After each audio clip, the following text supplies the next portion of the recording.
पोंग बांध विस्थापितों का दर्द 55 साल बाद भी हरा है। इसी दर्द को लिए देहरा विधानसभा क्षेत्र के भूमिहीन लोग बीजेपी नेता डॉक्टर सुकृत सागर के नेतृत्व में डीसी कांगड़ा से मिले। इस मुलाकात पर डॉक्टर सुकृत ने बताया कि देहरा क्षेत्र के इन लोगों ने पोंग बांध निर्माण के लिए अपनी भूमि दे दी, जिसके बाद ये लोग भूमिहीन होकर पोंग बांध के साथ लगती सरकारी और गैर सरकारी जमीन पर आकर रहने लगे।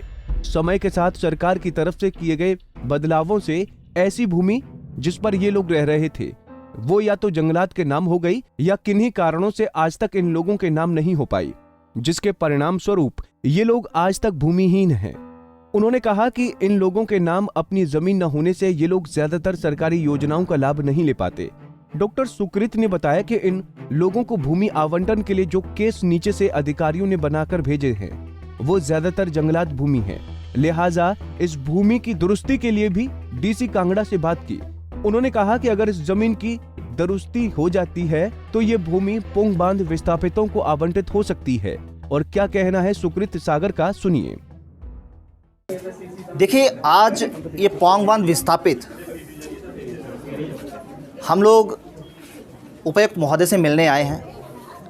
मैं आपको बता दूं, ये वही लोग हैं जिन्होंने राष्ट्र हित में लाखों घरों को रोशन करने के लिए, लाखों एकड़ भूमि के हलक को गीला करने के लिए अपनी ज़मीनें दी। ज़मीनें ही नहीं, हम लोगों ने प्राणों की आहुति दी है इस पोंग बांध निर्माण के लिए। लेकिन ये दुर्भाग्य रहा कि जिन लोगों ने इतना कुछ खोया, आज वो लोग मूलभूत सुविधाओं से भी वंचित हैं। बिजली पानी के लिए भी अपनी लड़ाई लड़ रहे हैं। मुख्यतः इन लोगों को जो बिजली पानी और मूलभूत सुविधाओं की जो समस्या आ रही है वो इसलिए आ रही है कि इन लोगों की हिमाचल में अपने पास अपनी ज़मीन ही नहीं है। अपनी जो ज़मीनें थी वो तो इन्होंने पोंग बांध निर्माण में दे दी, और सरकार ने जो भूमिहीन लोगों को ज़मीनें देनी थी वो इनको नहीं मिल पाई, आज तक नहीं मिल पाई। कारण ये रहा कि जिस भूमि पे ये आके उस समय बसे वो भूमि बाद में फॉरेस्ट लैंड में कन्वर्ट हो गई, और उसी फॉरेस्ट लैंड के केस जो हैं वो विभाग ने बना के भेज दिए कि ये ज़मीन इनको अलॉट कर दें। अब मुझे लगता है कि शायद फॉरेस्ट की जो ज़मीन है वो अलॉट नहीं हो सकती, और इसीलिए वो नहीं हुई।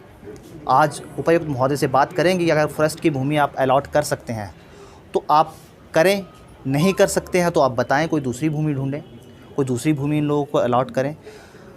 और अगर मुझे लगता है इसमें एक संभावना है कि अगर उस भूमि की दुरुस्ती हो जाए तो इन लोगों को वो भूमि अलॉट हो सकती है फॉरेस्ट की, कि वो डी क्लासीफाई हो जाए। 1985 से पहले जो उसका स्टेटस था, अगर वो डी क्लासीफाई हो गया, एज इट इज़ हो जाए कॉमन लैंड में, तो इन लोगों को वो भूमि अलॉट हो सकती है।